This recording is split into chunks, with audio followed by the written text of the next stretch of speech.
Joe Leigh here for the English Mixed Martial Arts Association. I believe this is interview number 17 today. You won't be treated to all of them today, but Dan, final one. Pleasure to have you with me. How have you found this weekend? It's been amazing, mate. It's uplifting to come and watch these kind of events. You know what I mean? And see all these young fighters, you know, youth, junior and senior, all coming together. You know, they have a hard fight. They congratulate their opponents. Like the amount of times people have been walking out the cage with their arm around their opponent, and you know, the fan support's been amazing as well. You know, that means a lot to us because these young fighters, they give a lot, they sacrifice a lot. Yeah. So to make sure that they've got that recognition and that support is, as well as, you know, a safe environment to compete in, which is what we're all about. Now, you haven't just been here for EMMAA this time around. Been here with the PFL Europe as well. Tell us a little bit about that and how you found this weekend. Yeah, well, so I mean, I always knew that, of course, we were going to have the best amateurs in the four nations here. You know, that was the most important thing. I wanted to be here to see the best that we've got available, in the British Isles and Ireland. So that first and foremost was my priority. But then with my position in the PFL, there's a way I can create opportunities for these young fighters. You know, and what's great about these events is that you get experience. You get live experience. Sometimes multiple fights in a weekend. But then when you're ready to turn pro, you want that big show walkout. You know what I mean? You want that feeling that you're walking out to a big show, and the fight week like you're in a big show. So what I'm looking to do is to put some amateur fights on the undercard of the PFL events to tie in the amateur base, you know, the base of mixed martial arts across the countries, and also give them a platform to be able to walk out and feel the event before they're putting any marks on their pro record. You know, and then, you know, if the PFL feels right for them, then we'll look at pro debuts on the PFL as well. It's worked really well in the US. They've got Biagio Ali Walsh, who's Muhammad Ali's grandson. He's fighting amateur on the big shows right now, and I just feel like he's going from strength to strength with that experience. And if we can give some of that experience to these, you know, the Four Nations fighters, even better. Yeah, for sure. And I just spoke to Don Wood and I brought him up here with the PFL, of course. But he mentioned how this whole setup this weekend as well. He said it's improved so much from when I was an amateur, and it just makes you think that slowly but surely we're getting to the point where people are now going to say this is the best place to be beforehand, because you don't always necessarily think about amateur records. You just think about experience. That's it. That's exactly it. Yeah. I mean, you know, if someone has 20 fights as an amateur and they win half of them, it doesn't matter, because first of all, when they turn pro, you kind of wipe the slate clean. Of course, people do go back and look at amateur careers to a point, but ultimately, amateur experience is just a block of experience that you take into your professional career. It doesn't really matter what it looks like. Yeah. So, you know, even some of the fighters this weekend that have picked up losses, that, you know, they didn't get the medal they came to get, they expected to get. It doesn't really matter, because they're going to benefit from this experience. They're going to go on to their next training camp and improve because of it. Yeah. You know, ultimately, MMA is not, you know, we're not looking for super clean records. I'm not looking for perfection. If someone's perfect at this level, then they're not fighting the right level of opposition, right? Like, we've got good competition, especially like the seniors welterweight. Like, any one of those guys could have won the tournament this weekend. So, like, I look at that group and I think to myself, I'm not looking at one individual, I'm looking at the group of stars. That is the level that we're at right now at welterweight. And for me, that's very exciting, because I could grab all of those guys and put them in a pro contract and just, you know, match them up against one another, and we're always going to get good fights, you know? Yeah. The level is incredible, and I'm watching the seniors on one side, and I'm looking over and seeing the juniors and watching them transition through submissions to, like, it's been incredible to see the level and to see how high the level is right now. Yeah, it seems like you've got your eye on a few people, Dan. Yeah, for sure. I mean, you know, I could have honestly filled the PFL roster this weekend with fighters. You know, there's some that really stood out. You know, we gave a couple of checks out. You know, Charlie Lynch Spence looked really, really good, very composed for a young fighter. Of course, you know, Lorenzo Parente looked incredible, and people were expecting big things from him anyway. Yeah.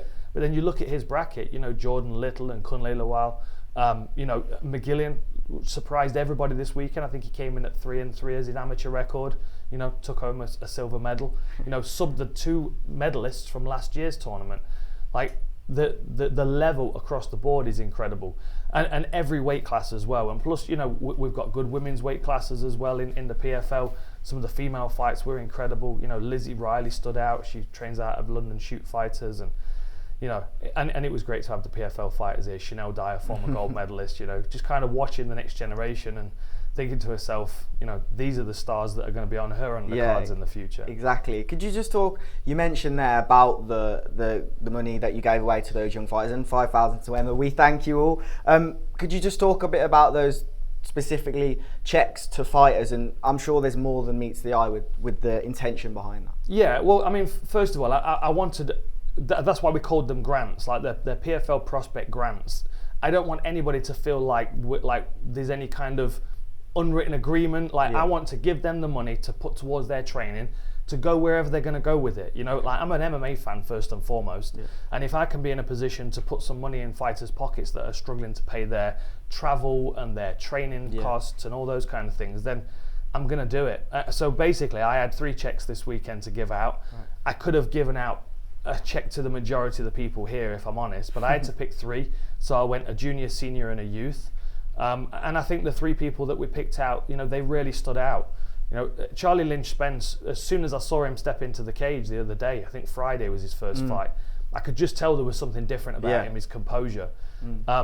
And you know, and then you look at Lorenzo Parente in the category that he was in, like the performances that he had. I feel like he's got a very strong future ahead of him. But still, all of the people in that bracket, I could be saying the same thing for them.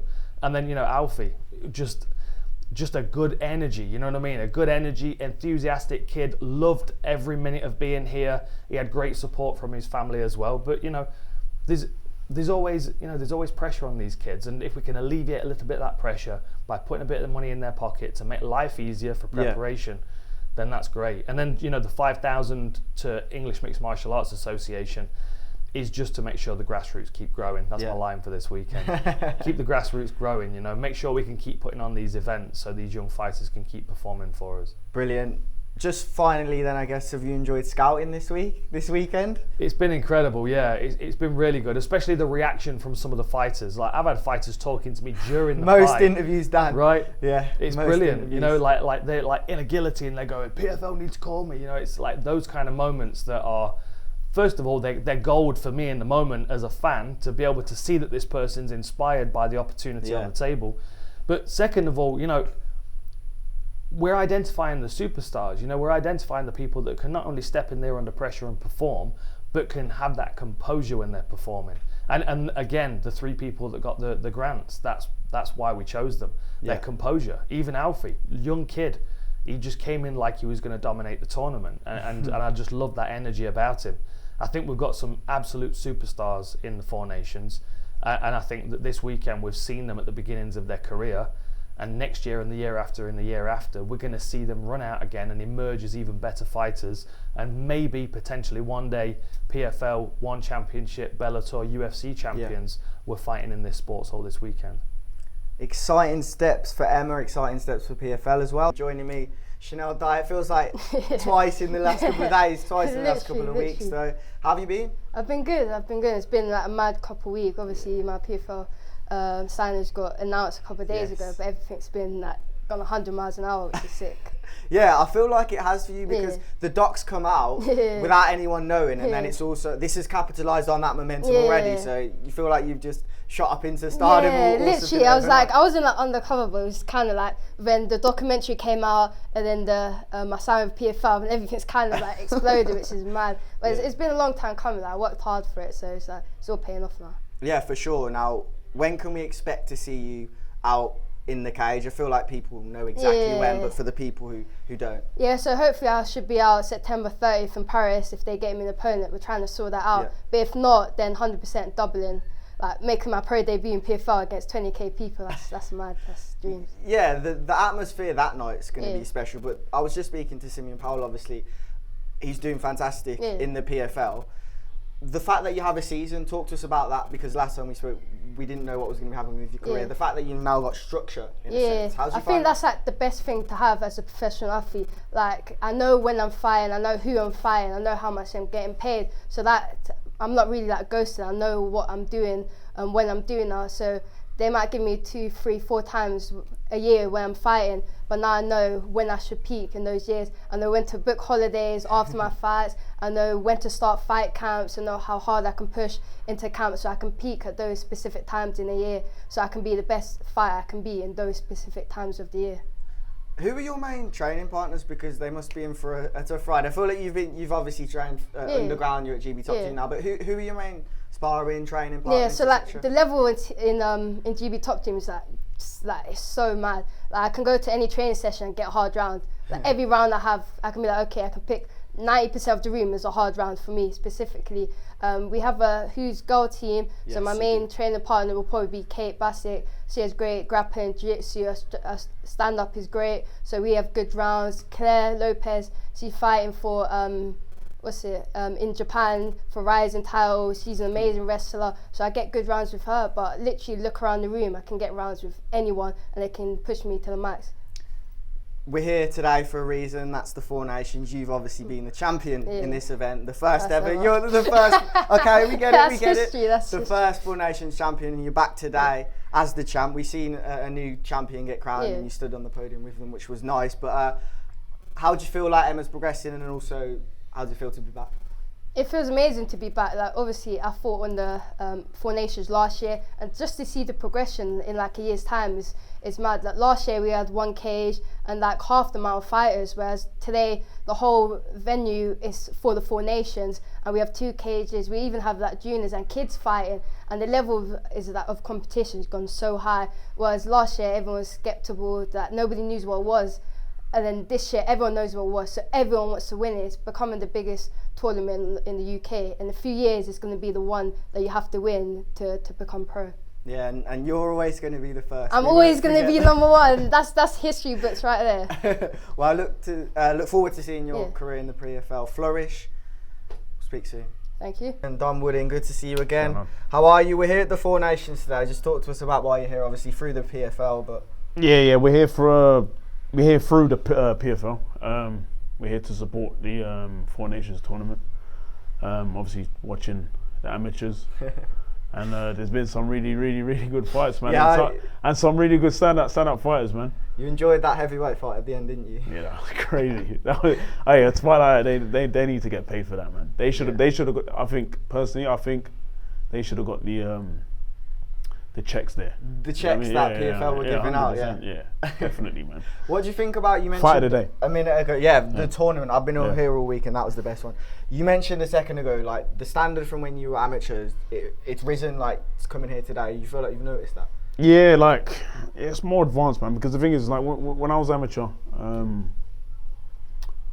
at the time I had 11 amateur fights, but back then that was a lot of fights. Do you know what I mean? But right now, you're seeing like amateurs at like 15 plus, 20 plus, 25 plus fights. Do you know what I mean? So the more experience you're getting in the amateur ranks, the more better it's going to be for you when you turn over pro. So obviously, times has changed a lot since 2015. Because when I turned pro,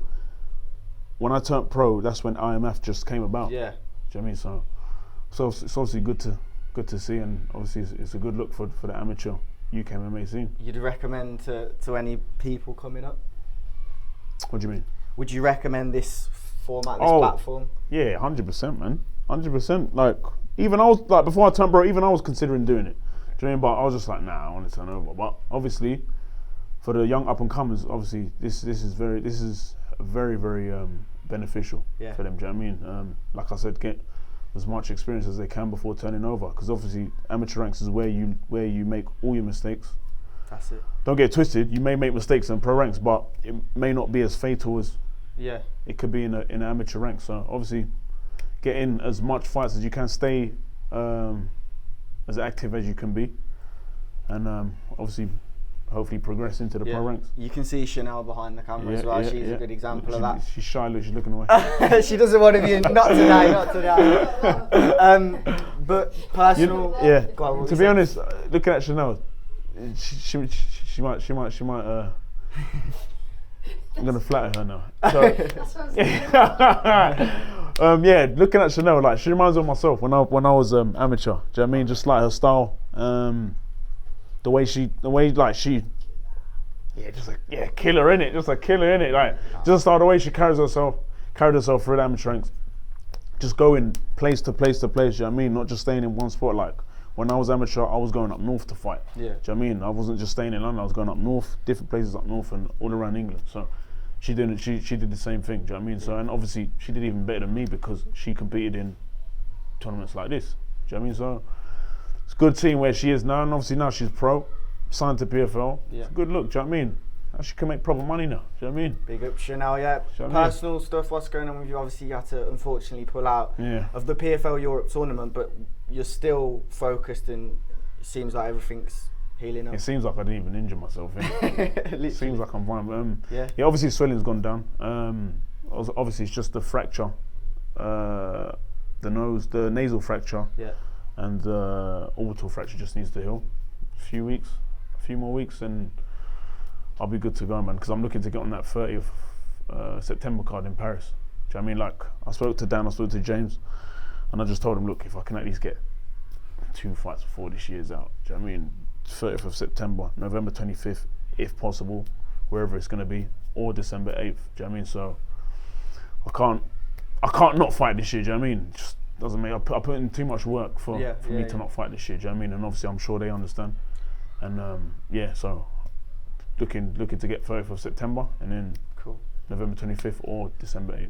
Look forward to seeing you heal up and return, man. bro. Yeah, man. Respect. For sure. Appreciate it, man. Simeon Powell joins me now in Wales. It's been raining the whole weekend, but you've joined us on the Sunday to see some of the young amateurs, the action. What did you think of it? No, I think it's great. Like, these young amateurs are showing their mad talent, and it's crazy to see the growth in UK MMA. I mean, for sure. What did you think of those last few fights? I know you, Dom, and Shanelle. Yeah, no, proper. They're proper good. That heavyweight fight was proper. Like, but yeah, it's a shame they don't get paid. But it's what we have to go through. Do you know what I mean? To get where you want to go. Do you know what I mean? Yeah, definitely. In the amateurs, it's about not even always getting the win, but learning. Yeah, for sure.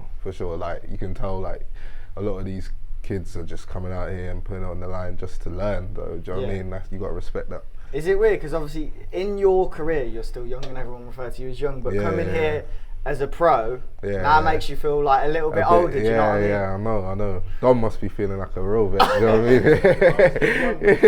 We're all still young. We're all young, we're all still young. But it's good to see. Like, I think they're like 13. Like, kids as around 13 going in and having a go. Do you know what I mean? Yeah. Okay. On your own career then, just obviously with the PFL, just talk to us about what's happening and what's coming up. We know what's happening, but just to let people know. Alright, so Paris, September 30th, I'll be fighting Abdullah Rami, for the semi-final. It's a 100k tournament, and that's it. I'm going to go out there, I'm going to finish him, and move on to Dublin. Is it nice to have like a season, because as soon as you finish the last fight, you already know what's happening. You already know your opponent, and there's not like, in a way, you don't get a break, which might not be a good thing. But just talk to us about how you deal with that season as a fighter. No, it's even better because you have structure now. You can proper structure and kind of just like you're not overlooking ahead, but you're planning just in case and seeing what could happen, and also you know when you're getting paid as well. So it's good to also be like financially stable in that way. I heard you got banned from going on holiday now as well. Coach G took my passport. I'm not allowed to go. He took your passport, But I'm banned for now. But when I smoke this tournament, get that 100k, and then he might give it back. You've got to go on holiday when you get that 100k. Though, yeah, 100%. Cool. All right, appreciate it. Nice one, bro.